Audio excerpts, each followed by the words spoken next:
bandiraɓe musidɓe tedduɓe yeɓoɓe Ngatamari TV on calminama juurama on bismama caggal yettude Allah ko julde ɓurnaɗo windere sallallahu alaihi wasallam yettude jinnaɓe nene baba sababude kala ko daña caggal hoddira Allah ko barkeji mabɓe enen ɗo e wuuro halwar noon so haalama hakkillaji kewɗi ma jaa e saldu diine l'islam mo ganduɗa hay goto wawa haalde diine e nder Afrique tawa haalanimo on woni jobba Adama Aissy Elimane Siré Samba Demba Ali Moutar woni Elhadji Oumar Foutiyou ko ɗo o yino aduna e halwar taw ko nogasi e jeenayyi lewru yawa 1794 woni hitande ujunere temedde jeeɗiɗi e capanɗe jeenayyi e nayyi ko on ñalawma noon ari ɗo mawninede eɗen jiiɗo zamanu kewɗo ranguji rewɓe e worɓe suhaɓe e mawɓe ma woni hemɓe jottiɗen namnoɗen ɗumen holno jiiri ñalawma e holko gaari ƴewde banam debbo inde e yettode Kadiata Harouna oɗo gummiɗa min ummi ko Howandu ko addimon ɗo hande juurade Cheikh Oumar Foutiyou min gari rangue kewɗo nanɗo oɗon gone nangue holko jiɗɗon wadde wallahi min jiiɗi tatade e barke makko on jottima suudu walla suwa min jottima a meeɗiɗo arde ala meeɗa hande woni premier mam ɗo ko joguiɗa e junggo ma ko woni leydi i ɗum ɗon ko hol sababu majjum mbeɗa barkinoro nokku ɗon ɗum ko hol toon hedde nder ɗa nder suudu ndu aleykum woni ɗo ko Binta Diallo ummimi ko Howandu addi amen ɗo e halwar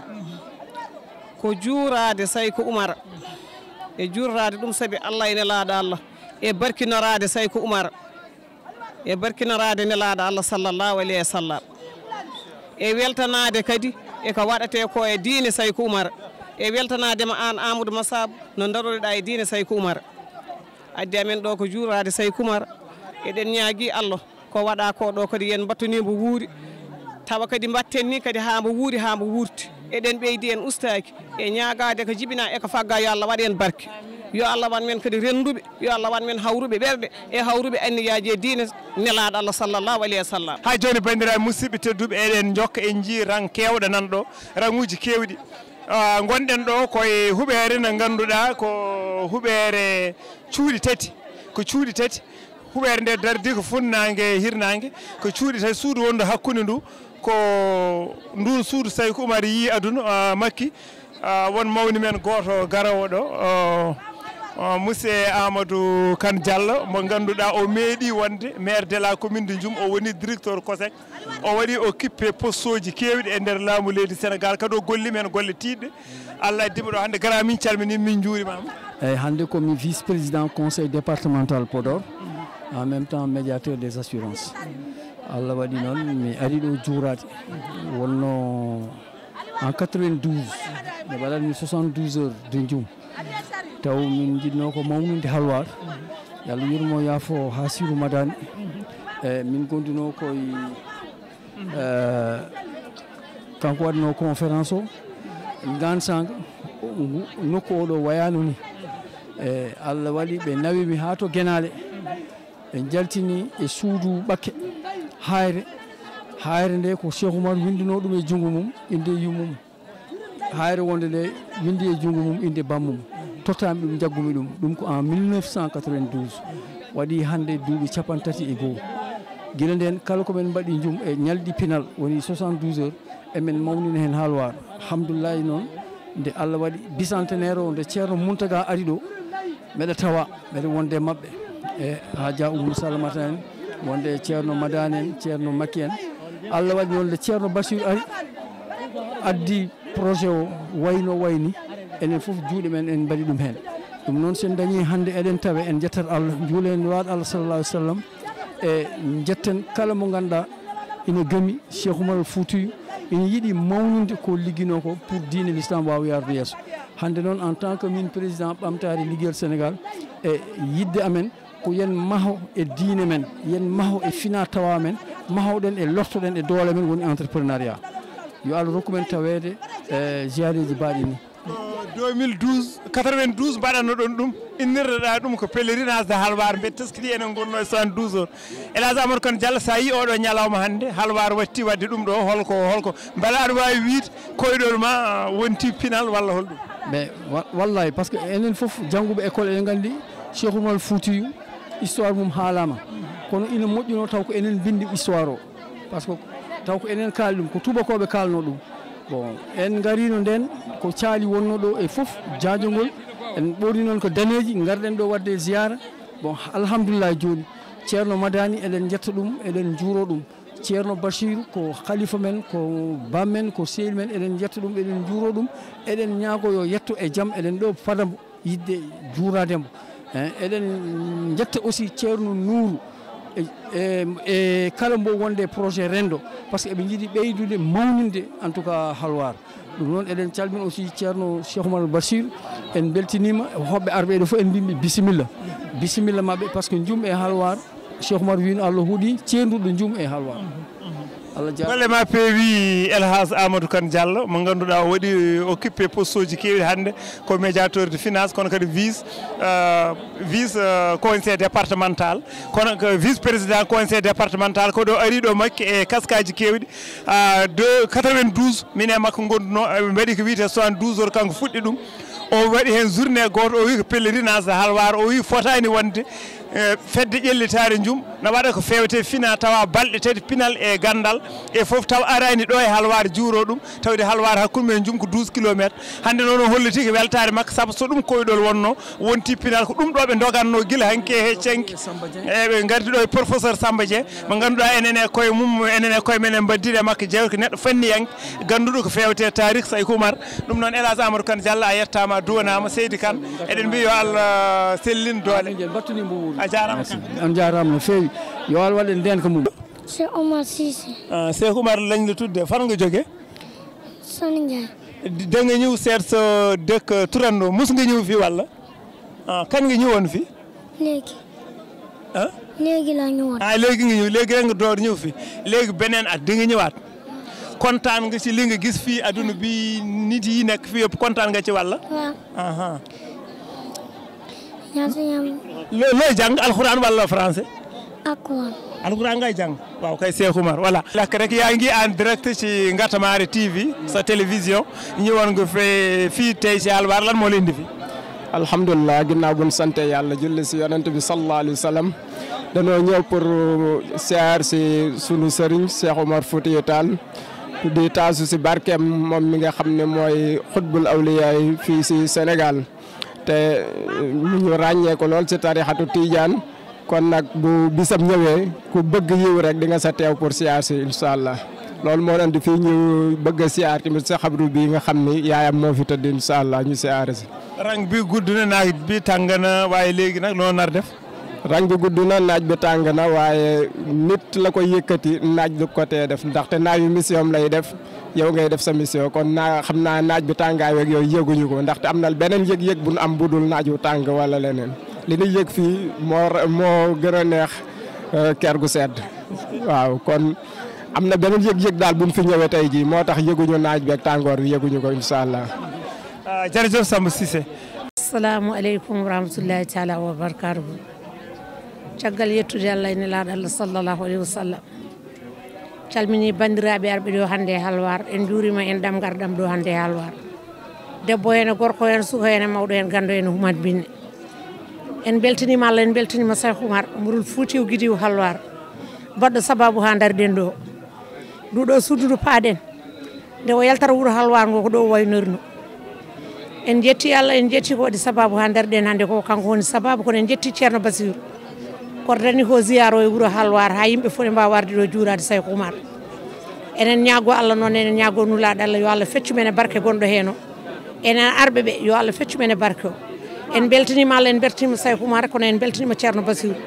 saabu ko kanko waɗi sababu ha ɗum ɗo fof woni min noon mbiyatemi ko Mariétou Abou Gawdel jeeyami ko nokku no wiye Diaw ne wayno ko ɗo e Halwar tan amen dawi amen gari noon tade ziyaro amen ɗo ɗo wiyete galle Bes Demba ɗo e Halwar tanam ko ɗo dawi tanum rewno e Cheikh Oumar wiye Adama Ayssi on jibini Bes Demba Adama Saydou Ali Koumassi mo ganduɗa momin gona e galle mum ɗo e Halwar amen gari juurade Cheikh Oumar ko tanam rewno e Cheikh Oumar eyo joni noon ko yettude Allah tan yettude nulaɗo mum e wiide bandiraɓe kadi bisimilla mabɓe e wuuro ngo bisimilla mabɓe e wuuro ngo aɓe jaafe kadi aɓe jarlitine kadi aɓe jaafine kadi tampere mabɓe e lorla mabɓe e gargol mabɓe ɗo e wuuro ngo kono fof ko Cheikh Oumar difoto e ko ɗum tan wonno jinmi en haalde seeɗa jaafo ɗon noon haala ka judde eywa garnoɗo fof yo Allah addi ɗum e jaam yo Allah nawtu ɗum jaam e cellal enen kala julɓe wassalam. min mbiyete Mamadou Diop ɓurɗo andirde Ngaydo jeeyami ko Jum addiyam ɗo ko ñalawma jibinede Cheikh Oumar ziar Cheikh Oumar ɗum addimi ɗo mi ari ɗo ziar o juurade ñagade barke yo Allah waɗ e Sénégal jaam waɗan leñol ngol fof jaam e kala caɗele gonɗe diwan o e aduna fof yo Allah ittana men waɗana men ɓamtare udditare kala ko kulɗen e aduna fof yo Allah dandu en hen waɗana men ɓeydare udditare e ko ɗum addiyam ɗo ñagade duwaw yo Allah sellin ñawɓe eyyi uddita ha moƴƴa renade ɗum addimi ɗo wellam mo kam hay goto wawa andude haali saabu Cheikh Oumar gueɗe mum hay goto wawa kala ko ƴettuɗa e gueɗal makko a dañat hen wellam ko ɓuuri ɗum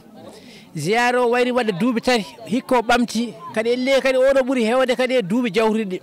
guila to guenale to rawa to ha to jibinaɗo galle baabe makko ɗo ha ɗo garɗen ɗo wiiɗo garkajo wiiɗo waɗa ɗo raw ɗum ɗo hallo makko foof tawata ko yimɓe ne dañi machallah ziyare o ne heewi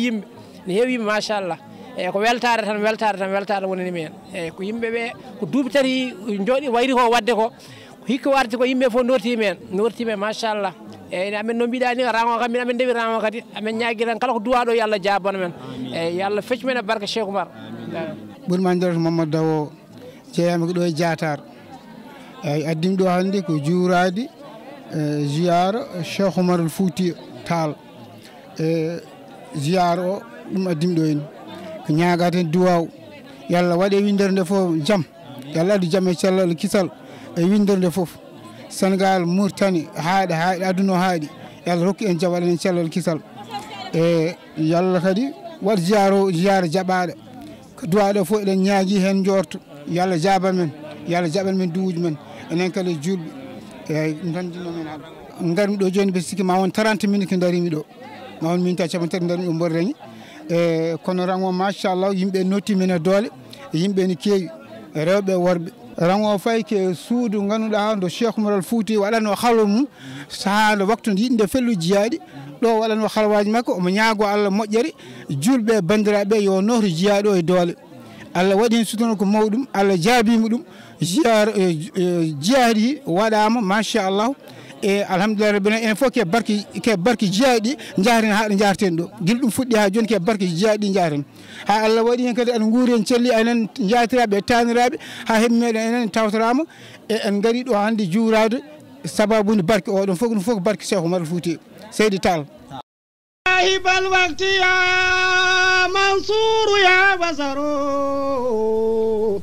يا شيخنا يا ولي الله يا عمر يا صاحب الوقت يا منصور يا بصر يا شيخنا يا ولي الله يا عمر يا طلعة اليمن يا صاد الأنام ويا نور الزمان وسيف الله يا عمر يا طلعة اليمن يا صيد الأنام ويا نور الزمان وسيف الله يا عمر أنت الملاذ وأنت المستغاث وأنت المستعان وأنت الجيش والزمر يا طلعة اليمن يا سعد الأنعام ويا نور الزمان وسيف الله يا عمر أنت الملاذ وأنت المستغاث وأنت المستعان وأنت الجيش والزمر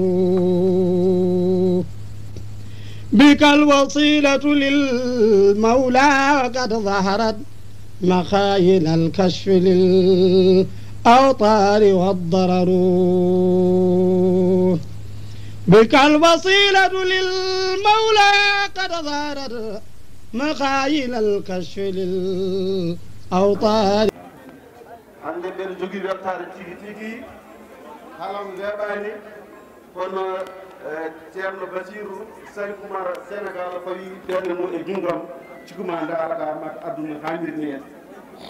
alhamdulillah rabbil alamin ɗi foof mbeɗa salmina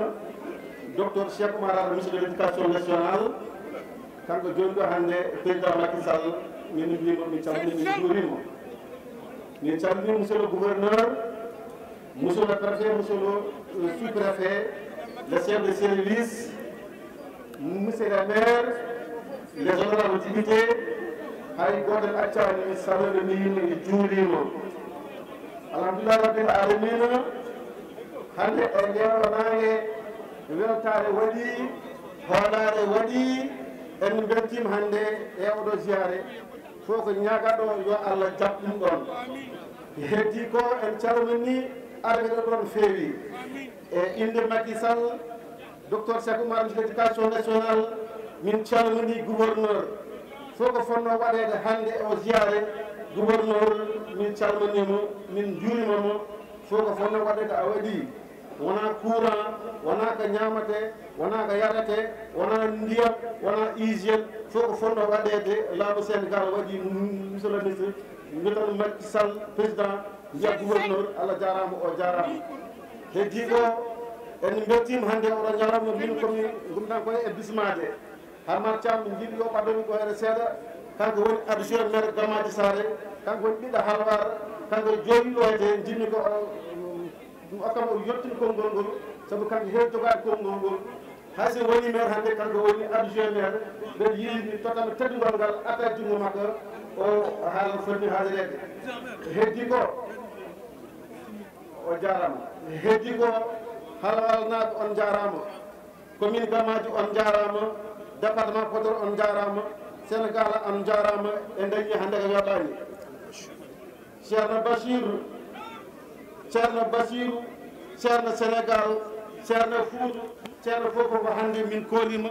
daraɗo hande komin kaala ko habité ziyare Halwar woni Saykou Oumar woni fof men Saykou Oumar woni fof men hande Allah wali men hande min Harouna Gala ɓe jogui weltare wonde maire Gamaje ɓeɗe huccite ceerno Bachirou Saykou Oumar hande ɓe ɗum tan mbimi alhamdulillah laaɓi temedere weeɓani heddi ko monsieur le ministre de l'éducation nationale min beltima e darde ma min beltima e yeede ma ɗo hande e commune Gamaje Sare haɗa mawnino Saykou Oumar haɗa mawnino Fouta haɗa mawnino Sénégal haɗa mawnino président Macky Sall ko jinmi wiide haalam juutani hen jinmi wiide alhamdulillah rabbil alamina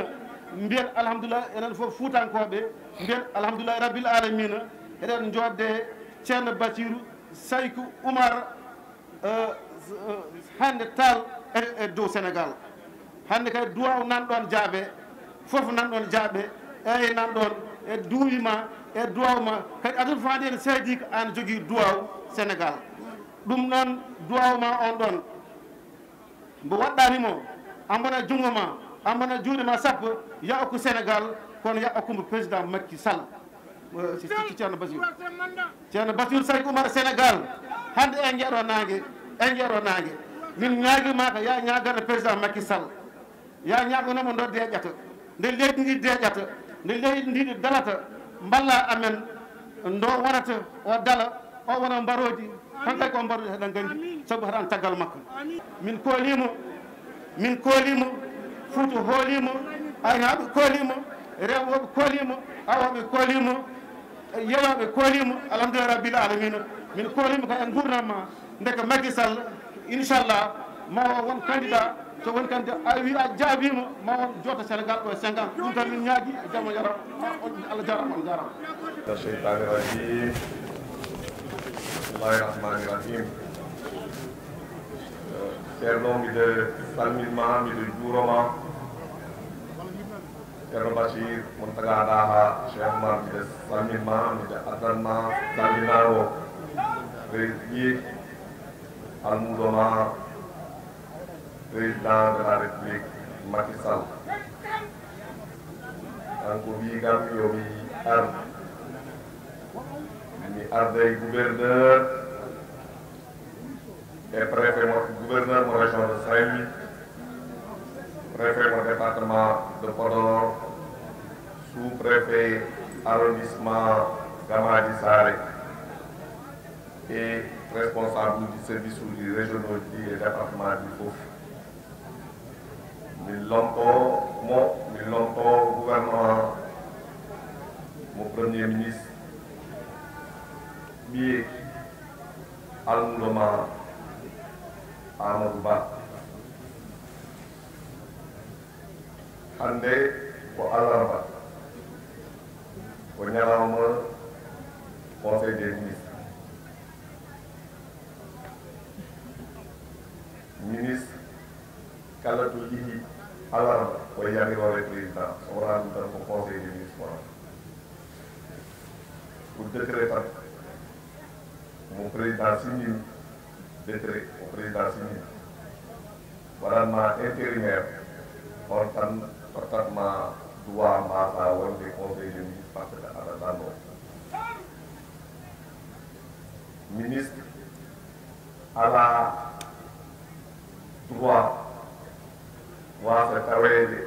conseil du ministre uji ɗiɗi jokkodirde o ministre ala oɗon droit président ni yamirtama saɗa ɗannoɓe ƴeewat so tawi a wawa wasde tawede ministre uji conseil des ministre uji ɗiɗi min noon hande mi tawaka conseil des ministre o conseil des ministre ɓennuɗo o mi tawano ko taw ko minnonoɗo caggal leydi somi ari président yami te sababu o ni tiidimo so wonani o wattani min miɗe wawi settade seeɗa nde ziyara o fuɗɗotode somi ari koye les koydema joni tomi seeɗa ɗo tomi mi wonday sukaɓe mi wonday muɓɓe mi wonday chef ma ceerno bachir min ɗon ɗo les minen mawniraɓe amen e sernaɓe amen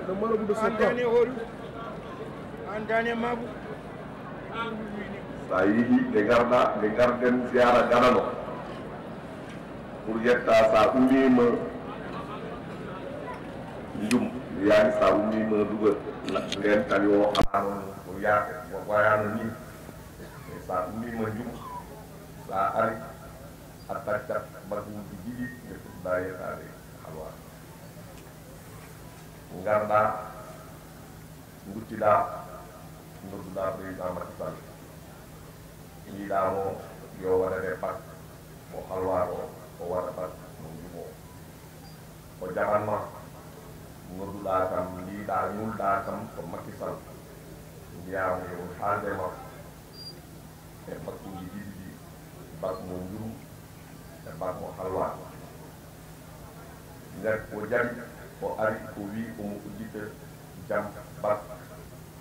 mo jumde udditede nulɗa kam e makko mbiɗa kam yomi haalanmo yo wat bac mo ñangi ɗiɗi yo wat bac mo ñangi ɗiɗi o fewna laawol on yo few on yo fewndu on mo ñangi ɗiɗi o waɗa laawol jum halwar o fewnu kala mum goɗɗuma téléphone to wi ko jaɓi ma wat ɗum ma o haal ɗum e discours mo warata o jannga mbiɗa kam yomi nodduma moɗo aadam o tawtore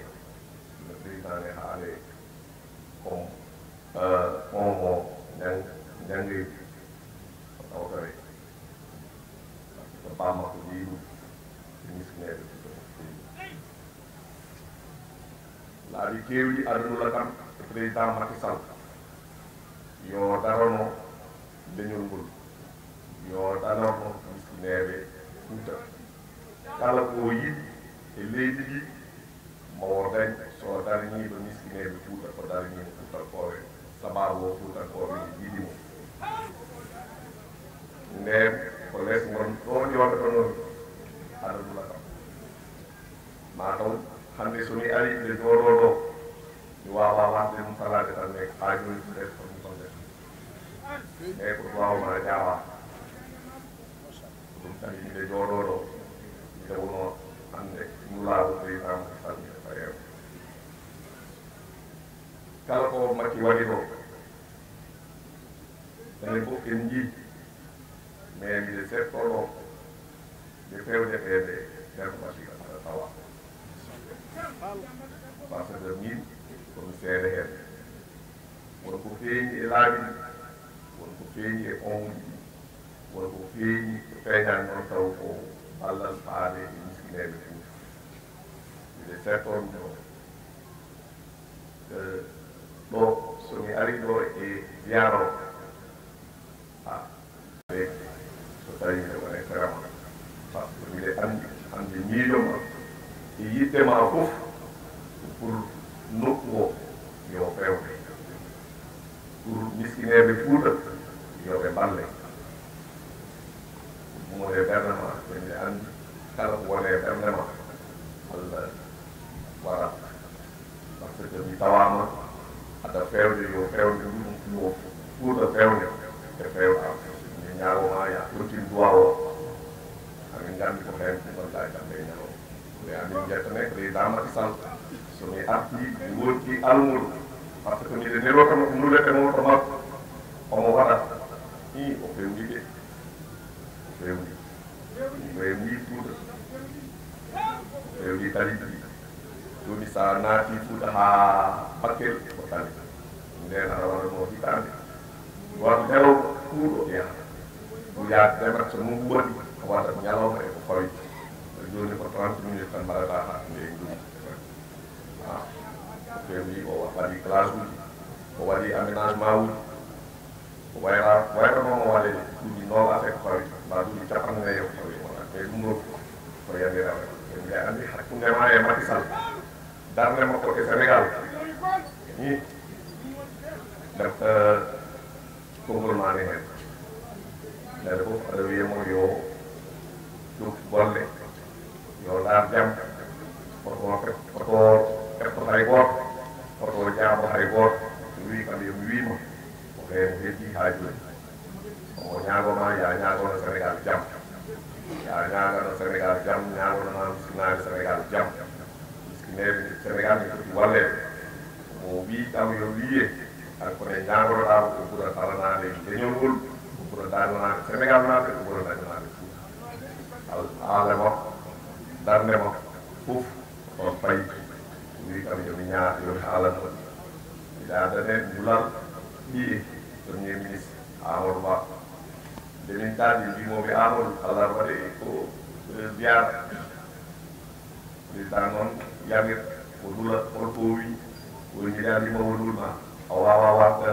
premier ministre mbimi wawama wiide o alarba mais tati paaja o par ce que miɗa ndima o lulma o wima yaya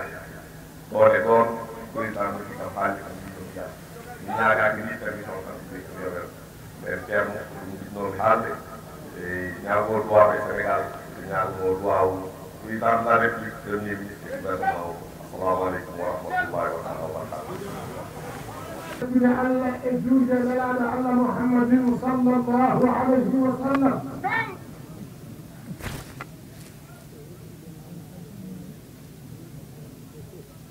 يبدو جنات يبدأ بالطب جنات سكات نقود لمتي بمين جديد كونغ أكاديمي لمتي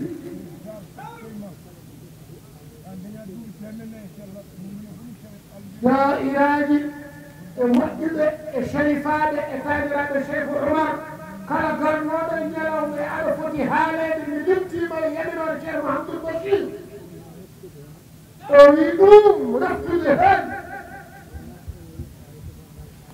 ولا هو لآلة فنغل العرب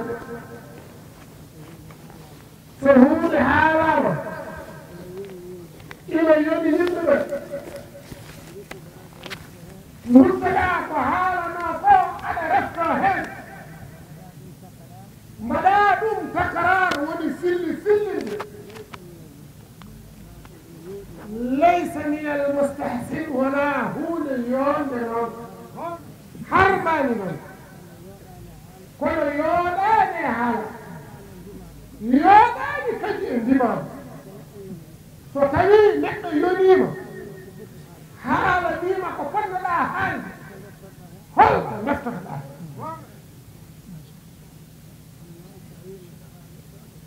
wi sa yi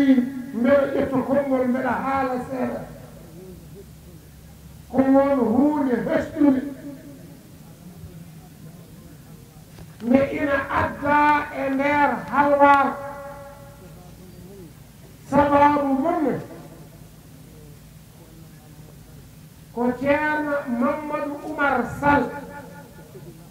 ko sehil ceerno Mouhamadoul Bachir ko harit makko gila ɓe gandodiri kamɓe ɗiɗo ndiyam siyaani hakkude maɓɓe kala ɗo ceerno Mouhamadoul Bachir woni Mamadou Oumar Sall ina anndi kala ɗo mbawnooɓe yaade e kala ɗo yaade walla min ceerno Mouhamadoul Bachir jaaɓi to ma Mamadou Oumar Sall abboni toon moni noon ɓe puɗɗinooma ziyara Cheikh Alhaji Omar e mir mo ngannduɗaa ko wiyetee ko tata Cheikh Alhaji Omar min ceerno Mouhamadoul Bachir nde ngarɗe ndoyi tata ka ɗum ɓesi haawnaadimi noon min ceerno Bachir noddumi ɗum mbimi ɗum Mamadou Oumar Sall mbeɗa ñaajima sabu Allah ƴeewa tata Cheikh Oumar ka no tata ka fewnira mbaɗa heen kadi caali ki ngannduɗa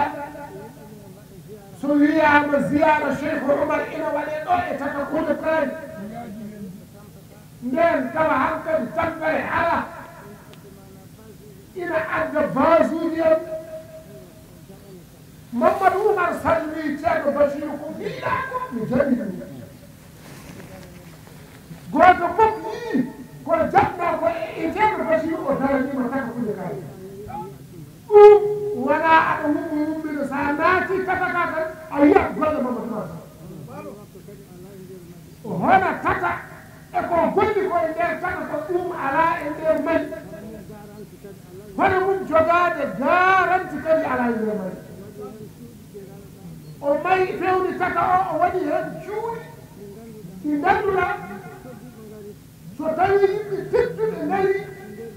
e nder ziyara Cheikh Oumar ka aɗa mbaawi jippade cuuɗi he ɗum fof waɗi o waɗi forage e nder tata he o addi ndiyam o addi caali o darni fuɗaraade o fewnaade o addi kadi kuura o waɗi e nder tata he cuuɗi fof kadi en foti waɗa kulit nde Mamadou Oumar Sall gayni noon ceerno ummi ɗo forte délégation ɓe jehi mari mbaɗi inigiré tata ɗum gasi goto fof yiwi tan min o kanko ceerno heɓɓuti o e Mamadou Oumar Sall a waɗi ɗo meɗe ñaadima kadi no mbaɗɗa ni tata Cheikh Oumar ko mbaɗa noon halla Mamadou Oumar Sall wi ceerno ni kadi kala ko fotno fewnede kayitaji o fewni ingénieur uji foti ƴeewi ɗum foti ƴeewi gasi tonnama pari o neri nini ko nani Sall oɗo e ɓii ko afa makko oɗo kayitaji ɗi ko ɗum ɓe gaddi ɗo e yeeso ceerno Mouhamadoul Bachir ɓe mbaɗa on présenté dossier ji ɗi so tawi ɓe gayri omo ñaaji on hawan hayre nde gotti ɗon ɓe kone ko ɗum mbaɗi ɗiɗo tal ingénieur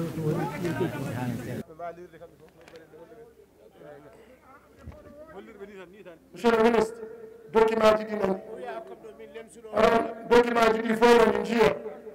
caaji ki Mamadou Oumar Sall waɗata e yemirade ceerno Mouhamadoul Bachir jiiron onon fof gandon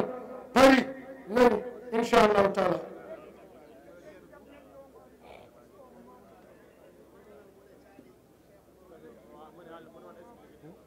assalamu aleykum bandiraɓe julɓe on calminama on juurama oɗo saha hannde nde gonɗon ɗo e Alwar e ziyara annuel ziyara ceerno Elhadji Oumar Foutiyou Tall goɗo waɗede hitande kala caggal noon ñalawma hannde o no yaha toon to galle to jibina ɗo yaha kadi to waynoriɗo fof o juura bandiraɓe tigui rigui ɗo garti e caali ɗo wonto ziyara officiel o waɗanoɗo henne ɗum noon dendagal hohoɓe ɓe kala gaari hawtirde oɗon ñalawma pattam lamum e gargol ceerno Mouhamadoul Bachir Tall kamo mo ganduɗa kam tigui woni khalifa général famille Oumar Iyane ɗum noon o kanko ceerno Mouhamadoul Bachir ko ɓuuri teskede hikka ko caali mo ganduɗa walla mbiyen tata ganduɗa eɓɓonomo toon to Mali o ñaguima omo ganduɗa woni Omar Sall toon to Mali bannoɗo tata beele kadi wadde ganduɗa taw ko caali mo ganduɗa ɗo e Alwar on jaɓanima ɗum dendagal bandiraɓe kadi mbaɗi hen ganduɗa koppereji mumen ko wayno Harouna Gallo Dialal Ba waɗi hen 20 millions mo ganduɗa million ngaji sappo gam caali ki million ngaji sappo keɗiɗi ɗi hen ko gam juma o ko wayno Badial Fall waɗi hen tonnuji sappo e dendagal heddiɓe goto foof waɗi hen juuɗe mumen no hannirta niyene ɗum noon dendagal bandiraɓe gaari johla windere nde kala jabade noddagal Cheikh Oumar Foutiyou Tall en jaadi noon dendagal bandiraɓe hettotoɓe Ayam Gatamare TV ɗum noon en jettiɓe en jaariɓe en ñaganima Allah moƴƴere village an sohla ɗo calle he kala ɗo gonɗa aɗa sohla ɗo calle